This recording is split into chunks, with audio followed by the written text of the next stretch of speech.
Hello India, it's me Ramesh Prasai from Nepal. आज मैं Indo Nepal relation सुधारने के लिए, इंडिया और नेपाल के बीच में जो पब्लिक लेवल रिलेशन है उसको सुधारने के लिए, जी न्यूज और आज तक के गद्दारों की तरह बिगाड़ने के लिए नहीं, नफरत फैलाने के लिए नहीं, Indo Nepal public level relation को सुधारने के लिए और कॉमन नेपाली लोग, नेपाल के आम लोग जो सोच रहे हैं वो इंडिया के आम लोगों तक पहुंचाने के लिए मैं आज कुछ बातें रख रहा हूं। आप लोगों से आशा करता हूं कि आप लोग इसे शेयर करेंगे और इस पे रिएक्ट करेंगे। संपूर्ण राष्ट्रभक्त नेपालीहरूसँग म यो आग्रह गर्न चाहन्छु कि यो भिडियोलाई राष्ट्रियताको पक्षमा सक्दो शेयर गर्नुहोला।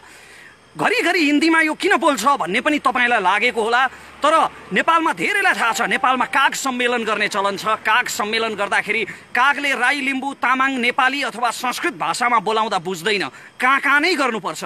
त्यसैले आफ्नो भाषाप्रतिको असीम प्रेमका बावजुद पनि म बाध्यताले हिन्दीमा बोल्न गइरहेको छु। आज मैं बहुत खुश हूं मैं, क्योंकि मैंने जो पिछले स्पीच में कहा था वो हमारे देश के केबल ऑपरेटरों ने किया है। मैंने कहा था कि आज तक और जी न्यूज जैसे, रिपब्लिक टीवी जैसे इंडियन मीडिया को बैंड कर देना चाहिए, और आज हमारे केबल ऑपरेटरों ने इन्हें बैंड कर दिया है। अगर मेरा बस चलता ना, मेरा बस चले तो 100 सालों के लिए बैंड कर दूं इन कमबख्तों को। अरे हमने इनके पिता का कर्ज लिया है क्या? इनके बाप दादाओं का कोई कर्ज है क्या हमारे ऊपर, जो हम पैसे भी देते रहे और इनके मुंह से अपने मुल्क की बेइज्जती भी सुनते रहे? इस पित पत्रकारिता के जवाब में नेपाल सरकार ने नहीं, नेपाल के केबल ऑपरेटरों ने, गलतफहमी मत रखिए, नेपाल के आम केबल ऑपरेटर्स ने इंडियन मीडिया को बैंड किया है, और ये इन्होंने बहुत सही किया है। ये बैंड रहना चाहिए। मैं इंडियन मीडिया के इशू पर अभी जो मूल प्रसंग है मेरा आज, केपी ओली हमारे प्रधानमंत्री के बारे में जो प्रोपोगंडा इन्होंने किया है, ये केवल केपी ओली का प्रश्न नहीं है, किसी भी नेता का, शेर बहादुर देवबा, उपेंद्र यादव, मिनेंद्र रिजाल, राजेंद्र महतो, मेरे देश के किसी भी नेता का निंदा करने का हक किसी कमबख्त को इसलिए नहीं मिल सकता कि उसका मुल्क मेरे मुल्क से थोड़ा बड़ा है। इसलिए कोई मेरे देश के किसी भी नेता की निंदा नहीं कर सकता, और इस निंदा के जवाब में जो इंडियन चैनल्स पर नेपाल में बैंड लगा है वो काम बिल्कुल सही किया गया है। मैं उस प्रसंग पर बाद में आऊंगा। पहले मैं कुछ हवा जो मचा रखा है इंडियन मीडिया ने, कुछ bloody propaganda, anti Nepal campaign जो चला रखा है, उसके कुछ प्रश्नों का जवाब देना उचित समझता हूं। आप लोग कहते हैं, आपकी मीडिया कहती है, इंडिया की आवाम नहीं, इंडिया की मीडिया कहती है कि नेपाली चाइना के साथ हो गए, नेपाली चाइना के डायरेक्शन पे काम कर रहे हैं, चाइना के डायरेक्शन पे ये काला पानी का विवाद उठा रहे हैं। काला पानी का विवाद तब से है, और वैसे वो विवाद है नहीं कुछ, हमारे राजे महाराजाओं ने आपकी दोस्ती का वास्ता करके, आपकी दोस्ती का ख्याल करके 1961 में आपको वो जमीन दे दी थी ताकि चीन से आप अपनी रक्षा कर सके, लेकिन आप लोगों ने कोई दोस्ती नहीं निभाई और उस पर कब्जा कर लिया। खैर, जो भी माने, विवाद तो है काला पानी के विषय में, तो उसमें हम चाइना के डायरेक्शन पे काम कर रहे हैं, ऐसा आपकी मीडिया कहती है। अगर हम चाइना के डायरेक्शन पे काम कर रहे होते ना मित्रों, तो इतिहास का एक प्रसंग मैं आपको सुनाता हूं। जब नेपाल में मातृका प्रसाद कोइराला प्रधानमंत्री की सरकार थी, तब हमने उत्तर की हमारी जो चीन की सीमा है ना, उस चीन की सीमा में 18 जगहों पर हमने भारतीय सेना के पोस्ट रखने की इजाजत दे दी थी। आपके और हमारे सुमधुर संबंधों का ख्याल करके, दोस्ती का ख्याल करके, चीन के साथ जुड़ी हमारी सीमा में आपके 18 पोस्ट रखने की इजाजत हमारी सरकार ने दे दी थी, क्योंकि हम लोग आपके साथ थे। और अगर हम अब इस वक्त चीन के साथ होते ना, तो चीन तो आपको दबाने में लगा हुआ है, लद्दाख में दबा रहा है, सिक्किम में पिट रहा है, गलवान में आपके 20 सैनिक मार दिए चीन ने। तो चीन आपको दबाने में जब अभी लगा हुआ है, घेरने में लगा हुआ है, अगर हम पूरी तरह से चीन के साथ में होते तो चीन की सेना को मेची किनारे लाके खड़ा कर दिया होता हमारी सरकार ने, आपके सिलीगुड़ी कॉरिडोर के बिल्कुल पास। वो सिलीगुड़ी कॉरिडोर जो इंडिया की नॉर्थ ईस्ट और इंडिया की मेनलैंड को जोड़ता है, उस सिलीगुड़ी कॉरिडोर के पास मेची किनारे आज चीन की सेना बैठी होती। अगर हम नेपाली चीन का साथ दे रहे होते तो नेपाल एक स्वाधीन राज्य है, और हम चीन का ना इंडिया का, हम किसी का भी पक्ष में और किसी के भी विपक्ष में हम कोई कदम नहीं उठाते। हम अपनी स्वाधीनता सुरक्षित करने के लिए काला पानी पर दावा कर रहे हैं। जो हमारी जमीन है उसमें चीन का कोई रोल नहीं है, और चीन का रोल इसलिए है कि चीन ने आप लोगों के साथ ट्रेड ट्रीटी की है, व्यापार संधि की है उसने लिपुलेख को लेकर। लिपुलेख को व्यापारिक नाका बनाने की जो संधि चीन ने आपके साथ की है, हमने चीन को भी, सिर्फ आपको नहीं, चीन को भी हमने डिप्लोमेटिक नोट भेजा है और हम किसी के भी पक्ष में नहीं है। ये बात मैं क्लियर कर देना चाहता हूं। हमने हमेशा इंडिया के साथ दोस्ती निभाई है। कुछ मित्रों ने कहा था मेरे पिछले वीडियो पे कि इंडिया की बेइज्जती कर दी। नहीं, हम सम्मान करते हैं अपने पड़ोसियों का, जितना सम्मान आप हमारा नहीं करते। नहीं तो मैं जितनी अच्छी हिंदी आज बोल रहा हूं बिना किसी हिंदी बैकग्राउंड के, कोई भी इंडियन जो नेपाली ओरिजिन का ना हो वो इतनी अच्छी नेपाली बोल के दिखाए। हम हमेशा अपने पड़ोसी का सम्मान करते हैं। चाइना के साथ आपका जो प्रॉब्लम चल रहा है वो आपका प्रॉब्लम है। आप लोग पावरफुल हैं, आप दोनों देशों के पास बड़ी बड़ी सेनाएं हैं, बड़े बड़े हथियार हैं, तोपें हैं, मिसाइल हैं। आप चाइना के साथ लड़ो मरो, उसमें हमारा कोई सरोकार नहीं है। लेकिन मैं युद्ध की कामना नहीं कर रहा हूं, मैं सिर्फ ये कह रहा हूं कि चीन का और आपका जो विवाद है वो आप दोनों का अंदरूनी विवाद है। और हमारी सरकार ने लिपुलेख और काला पानी के विषय में चीन की सरकार को भी डिप्लोमेटिक नोट भेजा है। तो ये कैसे साबित हो गया कि हम चीन के साथ हैं? ये क्या हुआ मचा रखा है आपकी मीडिया ने? और एक और हुआ मचा रखा है कि नेपाल और इंडिया में जंग हो गया तो क्या होगा। बड़ा अहंकार है भाई आप लोगों को अपनी शक्ति पे, बहुत बड़ा अभिमान है आप लोगों को। इतने छोटे से देश के साथ जंग की कल्पना करते हैं और ये कहते हैं कि नेपाल इंडिया की सैनिक शक्ति के सामने नहीं टिक पाएगा। आप तो बहुत धार्मिक कहते हैं ना आप लोग अपने आप को। अभी तो बीजेपी की सरकार है, उधर आरएसएस की सरकार चल रही है, बहुत धार्मिक कहते हैं आप लोग। तो बड़े गजब के धार्मिक लोग हैं भाई आप लोग राम मंदिर के लिए लड़ेंगे, मरेंगे और सीता के मायके पे हमला करेंगे। वैसे भी आप किसके दम पे ये दावा कर रहे हैं? हमारे भाइयों ने आप लोगों के लिए, आप लोगों की जमीन के लिए, आप लोगों की स्वाभिमान के लिए लड़कर यहां गोली खाई है, माथे पे गोली खाई है। आपके जनरल सैम मानेकशॉ कहते थे कि अगर कोई कहे कि उसे मौत से डर नहीं लगता, अगर कोई कहे कि उसे मरने से डर नहीं लगता, तो या तो वो झूठ बोल रहा है या तो वो गोरखा है। तो हमारे गोरखा भाइयों ने आप लोगों के लिए गोली खाई है कारगिल की पहाड़ियों में, वरना पाकिस्तानी पंजाबी पठानों से हमारा क्या लफड़ा था? आप लोगों के लिए मरे हैं हमारे भाई। अभी मैं नाम गिनवाने जाऊं तो 1000 के करीब हो जाएंगे और ये वीडियो ऐसे 100 वीडियो कम पड़ जाएंगे। हमारे भाइयों ने जो पुरुषार्थ आप लोगों के लिए किया है वो गिनवाने जाऊं तो ऐसे 100 वीडियो कम पड़ जाएंगे। हमने हमेशा दोस्ती निभाई है और आप लोगों ने अभी इस दोस्ती का लिहाज नहीं रखा है। और आप लोग नेपाल से युद्ध की बात करते हैं। आप लोगों को शर्म आनी चाहिए, लज्जा होनी चाहिए नेपाल से युद्ध की बात करते हुए। हमने हमेशा आपके साथ दोस्ती निभाई है। लश्कर ए तैयबा का टेररिस्ट हाशिम भटकल और टुंडा जो नेपाल में छुपे हुए थे, वो हमारी अथॉरिटी की मदद से इंडियन अथॉरिटी के हवाले हुए हैं। अगर हमारी अथॉरिटी नेपाल में मदद नहीं करती तो थोड़ी पकड़ के इंडिया ले जाते उनको। डॉक्टर अमित कुमार रावत, आपके किडनी माफिया का किंग, जब यहां छुपा हुआ था तो हमने उससे पकड़कर आपके हवाले किया है। तो हमने हमेशा भारत का सम्मान किया है और भारत से दोस्ती निभाई है। लेकिन ये आप लोग हैं जो इस दोस्ती के खिलाफ जा रहे हैं। और स्पेशली इंडिया की आवाम का इसमें कोई दोष नहीं है। इंडिया की आवाम, मैं समझता हूं कि हमारी ही तरह इनोसेंट है, जो आपस में समझदारी चाहती है। लेकिन आपकी मीडिया जो है, जो ये इंटेलेक्चुअल टेररिस्ट हैं, इस वक्त इंडिया को सबसे ज्यादा खतरा इन इंटेलेक्चुअल टेररिस्ट से है। ये बौद्धिक आतंकवादी जो आपस में नफरत फैला रहे हैं, अपनी बौद्धिकता का दुरुपयोग कर रहे हैं, ये लोग इंडियन अवाम को नेपाल के खिलाफ भड़का रहे हैं और नफरत पैदा कर रहे हैं। एक और बात मैं यहां पे बताना चाहता हूं। आप लोगों ने बहुत ये हवा मचा रखा है। कुछ लोगों ने कहा था मेरे वीडियो के जवाब में, कुछ मित्रों ने भारत से कहा कि ये तो नेपाल ने जमीन छोड़ दी थी, कई सालों पहले काला पानी छोड़ दी थी, तो उसमें अभी काहे का विवाद? वो जमीन छोड़ दो ना, वो तो तुम लोगों ने कई साल पहले छोड़ दी थी। तो आप लोग छोड़ दो ना पाकिस्तान के कब्जे वाला कश्मीर, जो आपने 1948 में छोड़ दी थी। आपके प्रधानमंत्री नेहरू ने तो युद्ध विराम कर दी थी, सीजफायर लाइन वहां पे खींच दी थी, तो वो अभी पाकिस्तान के पास है। तो आप लोग क्यों दावा कर रहे हो उस कश्मीर पे? छोड़ दो ना। बुरा लगा ना? मेरे ये कहने से बुरा लगा ना? ऐसा ही बुरा लगता है, ऐसा ही ठीक, ऐसा ही बुरा लगता है जब कोई अपने देश की स्वाधीनता के बारे में ऐसा कहता है। जमीन 1 इंच भी क्यों ना हो, अपनी जमीन अपने को प्यारी होती है। और आप लोगों की तरफ से, भारत की तरफ से एक मीडिया पर्सन ने यह भी कहा था, मैंने एक मीडिया आर्टिकल सुना था जहां वो सज्जन ये कह रहे थे कि अभी काला पानी हमारे पास है, नेपाल के पास नहीं है। तो आपके बाप दादाओं का जहां तक राज था, आपके बाप दादाओं ने जहां तक अपनी सीमा फैलाई थी, क्या वहां तक मांगोगे आप लोग? इस हिसाब से तो नेपाल सतलज तक था पश्चिम में, और पूरब में टिस्टा तक था। हाँ सही कहा, मांगने को तो हम वहां तक भी मांग सकते हैं, दावा हम वहां तक भी कर सकते हैं।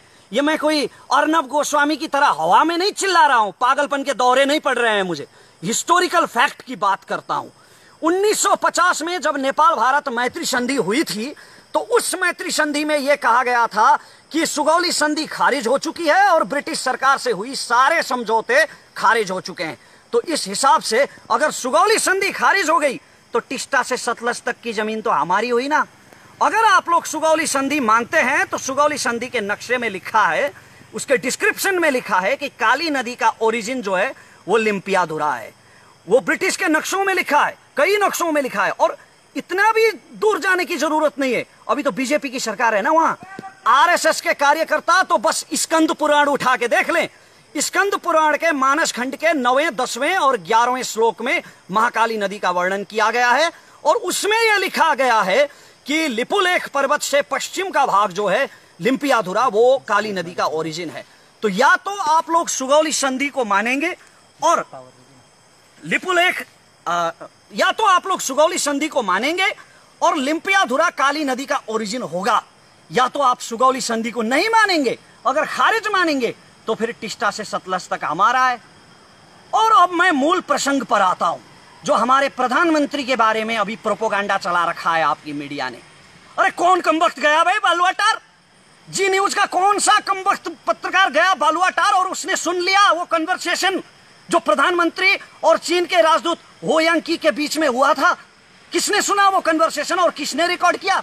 किस बेस पर ले आए ये पीत पत्रकार ये कन्वर्सेशन? अरे बेशर्मो, कुछ तो शर्म करो। किसी देश के प्रधानमंत्री के बारे में बात कर रहे हो तुम लोग, और प्रधानमंत्री जो बुजुर्ग हैं, अभी अभी किडनी ट्रांसप्लांट हुआ है उनका, फिर भी दम उनमें इतना है कि एक छोटे से देश में बैठ के दिल्ली हिला रहे हैं।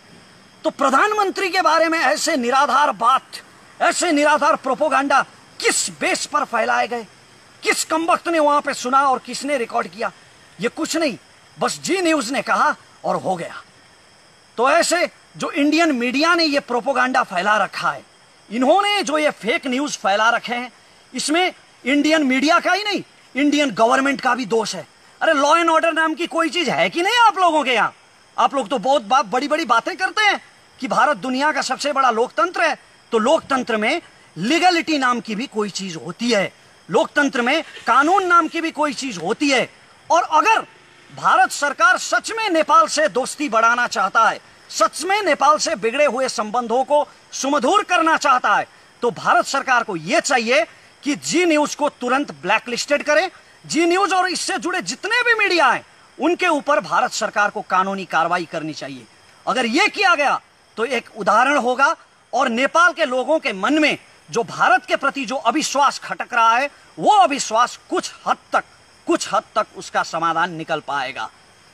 तो ये भारत सरकार को करना चाहिए और इंडिया की आवाम, इंडिया की जनता जो नेपाल और भारत का संबंध सुमधुर हो, सुदृढ़ हो, ऐसा चाहती है, उन्हें भी ऐसे चैनलों का बहिष्कार करना चाहिए। ये इंडियन मीडिया है ना, जो ये पूरे साउथ एशिया के लिए कैंसर बन चुका है, ये ब्लडी प्रोपोगंडा यूनिट बन चुका है। इनको कोई सच नहीं चाहिए, सच का व्यापार करते हैं ये। और इससे केवल नेपाल ही पीड़ित नहीं है, सिर्फ हम ही पीड़ित नहीं हुए हैं इससे आपका भारत भी उतना ही पीड़ित हुआ है। ये लोग कोरोना के बढ़ते संक्रमण और क्वारंटाइन में पीड़ित भारतीयों की बात नहीं करेंगे। ये लोग एक पेपर में जो खाना खा रहे होते हैं, अखबार के कागज में खाना खा रहे होते हैं, जो उन पीड़ितों के बारे में बात नहीं करती है, उन गरीबों के मजदूरों के बारे में बात नहीं करती है, हिंदू मुस्लिम की बात करेंगे, तबलीगी जमात की बात करेंगे, कम्युनल हार्मनी को बिगाड़ने के लिए और उसका व्यापार करने के लिए। ये मैं फैक्ट के आधार पे कह रहा हूं, ऐसे ही नहीं कह रहा हूं। कोबरा पोस्ट ने, वो चाइनीज नहीं है कोई कोबरा पोस्ट, वो इंडियन मीडिया है, उसने एक रिसर्च किया था आज से 2 साल पहले, जहां पर आज तक जी न्यूज और ऐसे बहुत सारे इंडियन मीडिया के मैनेजर्स और उनके सोर्सेस से मिलकर उन्होंने ये कंफर्म किया था, उनके रिकॉर्डेड बयान थे कि वो लोग पैसे के लिए किसी के भी बारे में घटिया समाचार छाप सकते हैं, किसी के भी बारे में प्रोपोगंडा फैला सकते हैं चंद रुपयों के लिए। ये कोबरा पोस्ट का रिपोर्ट है। और हाल ही में आप ही की एक इंडियन मीडिया ने रिसर्च किया है, जिसमें यह पाया गया है कि बड़े बड़े इंडियन मीडिया और न्यूज चैनल्स के मोर देन 90% 90% से ज्यादा उनकी खबरें जो होती है वो हिंदू मुसलमान के बेस पर होती है, वो राम मंदिर के बेस पर होती है, ऐसे ही विवादों के बेस पर होती है। विकास के मुद्दों की वो बात नहीं करते।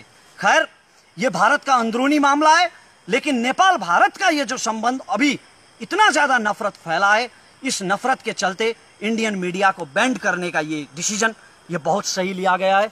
और अंत में मैं ये कहना चाहता हूं कि हमारा जो संबंध है, ये रोटी बेटी का रिश्ता, रोटी बेटी का रिश्ता जो आप कहते हैं ना, आप लोग जो बड़ा भाई छोटा भाई कहते हैं, वैसे मैं बड़ा भाई मानता नहीं हूं इंडिया को, क्योंकि इंडिया से पहले हमारे देश की उत्पत्ति हुई है। और ये भी मैं फैक्ट के बेस पर कहता हूं। चाणक्य को आप लोग बहुत मानते हैं ना, कौटिल्य को, तो कौटिल्य ने अपने अर्थशास्त्र में लिखा है, जब मौर्य साम्राज्य नहीं बना था, जब चंद्रगुप्त मौर्य ने आपका वो अखंड भारत नहीं बनाया था, वो बनने से पहले कौटिल्य ने अपने अर्थशास्त्र में नेपाल देश का वर्णन किया है। तो इसका मतलब ये होता है कि अखंड भारत से पहले नेपाल का जन्म हुआ है। इसलिए मैं बड़ा भाई मानता नहीं इंडिया को, वैसे भी भाई तो हैं हम। तो ये भाईचारा नहीं हो सकता। आप किसी के प्रति इतना नफरत फैलाएंगे तो ये भाईचारा नहीं हो सकता। हमारा संबंध बहुत पुराना है, इतना पुराना जब मानव सभ्यता का ठीक से उदय भी नहीं हुआ था। हिमालय के हमारे किराती जाके हस्तिनापुर में लड़े हैं महाभारत की लड़ाई में, और राम जानकी का विवाह संगम वो मुझे दोहराने की जरूरत नहीं है। तो इतिहास से वर्तमान तक हमारा एक सांस्कृतिक संबंध भी है, हमारा व्यापारिक संबंध भी है, हमारा बायलैटरल रिलेशन भी है। दोनों तरफ के लोग, अरे आपके देश से तो कई लोग तो यहाँ भिक्षाटन के लिए भी आते हैं। आपके देश में तो वैसे मैंने सुना है धंधा भी चलता है, ये धंधा भी चलता है कि किसी के पैर काट दो, किसी के हाथ काट दो और उसे भीख मांगने के लिए सड़क पे छोड़ दो। ये मैंने आप ही के मीडिया से सुना है। तो वैसे लोग, हाथ पैर कटे हुए लोग सैकड़ों की संख्या में यहाँ आके भिक्षाटन भी करते हैं। तो दोनों तरफ के लोग एक दूसरे के साथ काम करते हैं। और प्रधानमंत्री के साथ, प्रधानमंत्री के विषय को लेकर, प्रधानमंत्री के व्यक्तित्व को लेकर ये जो प्रोपोगंडा फैलाया गया है, इसके बारे में मैं ये कहना चाहता हूं कि ये प्रोपोगंडा अंतर्राष्ट्रीय रूप से भी इसने भारत की बेइज्जती की है। इसे पत्रकारिता के इतिहास में, विश्व पत्रकारिता के इतिहास में इसे काले अक्षरों से लिखा जाना चाहिए। वो आपका देश है, वो आपका देश है जहां सैकड़ों गर्लफ्रेंड्स बदलने वाले चरित्रहीन व्यक्ति को सुपरस्टार का तमगा दिया जाता है। लेकिन हमारे यहां कभी नेपाल घूमने आइए आप लोग, नेपाल में कोई भी लीगल रेड लाइट एरिया नहीं है। हम महिलाओं का बहुत ज्यादा सम्मान करते हैं और हमारा नेपाली समाज काफी चरित्रवान है। तो ऐसे प्रोपोगंडा पर यकीन मत कीजिए। और मैं इंडियन पब्लिक से यह निवेदन करता हूं कि ऐसे चैनलों का आप लोग बहिष्कार करें। हमारा जो बायलैटरल रिलेशनशिप है, पब्लिक लेवल रिलेशनशिप है, ये हमेशा चलता रहे। इंडिया और नेपाल दोनों देशों की प्रगति हो, यही मैं अंत में कामना करता हूं। और ये नफरत की दीवार जो ये इंटेलेक्चुअल टेररिस्ट फैलाने की कोशिश कर रहे हैं, आपके और हमारे दिल में जो जहर भरने की कोशिश कर रहे हैं, इस जहर से बचें, मैं ये सबसे प्रार्थना करता हूं। धन्यवाद। जय नेपाल। पक्कै पनि रमेशजी, अलिकति हामीले केही प्रश्न गर्नुपर्ने हुन्छ। तपाईँले यो लाइभलाई काटेर आफ्नो फेसबुक पेजमा पनि राख्न सक्नुहुन्छ र तपाईँले सेयर गर्न मन लाग्यो भने अझ गजब पनि हो, सेयर गर्नु एक किसिमको राम्रो तपाईँको बानी पनि हो, हामी यो भन्न चाहन्छौँ। र तपाईँले हामीलाई यति बेला फेसबुक पेजमा मेरो फेसबुकबाट लाइभ हेरिराख्नु भएको छ, जीवन विष्टको फेसबुकबाट भनेदेखि तपाईँले हामीलाई एक्सन नेपाल अनलाइन टिभीबाट पनि हेर्न सक्नुहुन्छ र फेसबुक लाइभलाई तपाईँले जुनसुकै पेजमा पनि राख्न सक्नुहुन्छ। तर एक्सन नेपाल अनलाइन टिभीको भिडियो राख्नु भएमा चाहिँ हामी उचित किसिमको त्यहाँ व्यवस्था भए अनुरूपको कार्य गर्न बाध्य हुनेछौँ। रमेशजी, के छ आज अन्य समयमा भन्दा अलिकति आवाजमा नम्रता विनम्रता देखियो नि? यो जरुरी छ जीवनजी, किनभने यो सम्बन्ध बिगार्नको लागि होइन। अघि नै मैले भने यो घृणा फैलाउनको लागि बोलिएको होइन। म धेरै कुरा बोल्न सक्थेँ, इन्डियनहरूप्रति, भारतीयहरूप्रति लक्षित गरेर अर्णव गोस्वामीले बोले जस्तै, श्वेता सिंहले बोले जस्तै बोल्न सक्थेँ। तर यो घृणा फैलाउनको लागि लक्षित होइन, यो मित्रतालाई, यो सम्बन्धलाई सुधार्नको लागि लक्षित हो। हामी एउटा पत्रकारिताको सिकारु विद्यार्थी भएको नाताले पनि विश्वका चाहिँ पत्रकारिताका विभिन्न दर्शन तथा सिद्धान्तहरू र पत्रकारिताका एउटा जुन परिधि नम्स हुन्छ, यसलाई हामीले बुझेका छौँ मिडियाले, होइन?